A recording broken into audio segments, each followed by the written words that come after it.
วิธีใช้ก็คือนี่เด้อ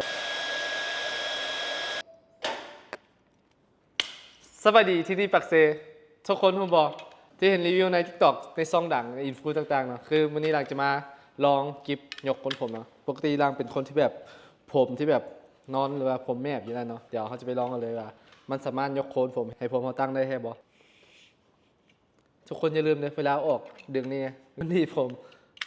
วิธีใช้ก็คือนี่เด้อตอนนั้นลังซื้อมาก็คือลังแกนี้ออกเนาะมันโมเมนต์เดี๋ยวเพ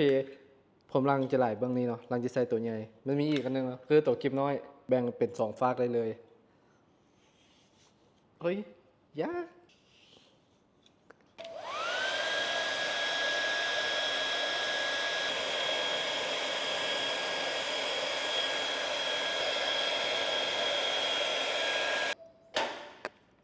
ทุกคนผู้ใดผู้วิธีใส่เนี่ยคือ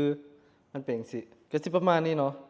คือในการทักษะแบ่งผมมันก็สิบ่ได้ร้อยเพราะว่าเป็นคนที่เซ็ตผมบ่เก่งในแบบใช้อุปกรณ์หรือว่าเขาต้องมีอุปกรณ์ช่วยอาจจะเป็นแป้งสเปรย์แว็กเดี๋ยวเขาจะมาลองเซ็ตผมเลยเนาะมีแว่นอีกซะด้วยอาจจะเป็นประมาณนี้ร่างรู้สึกว่าร่างกันเซตเองน่าจะง่ายผู้ใดผู้วิธีใช้ก็คอมเมนต์มาบอกกันเด้อร่างอาจจะใช้ผิดวิธีก็มีเพราะว่าเห็นทุกคนใช้เฮ็ดได้เบิดหั่นนะมีแต่ร่างคนเดียวที่เฮ็ดบ่ได้อาจจะใช้แป้งไว้นึงแล้วก็แว็ก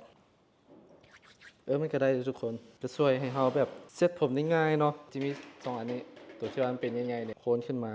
แล้วก็หนีบปาไว้ในเวลาเขาแต่งหน้าก็มีประโยชน์อยู่ครับบอก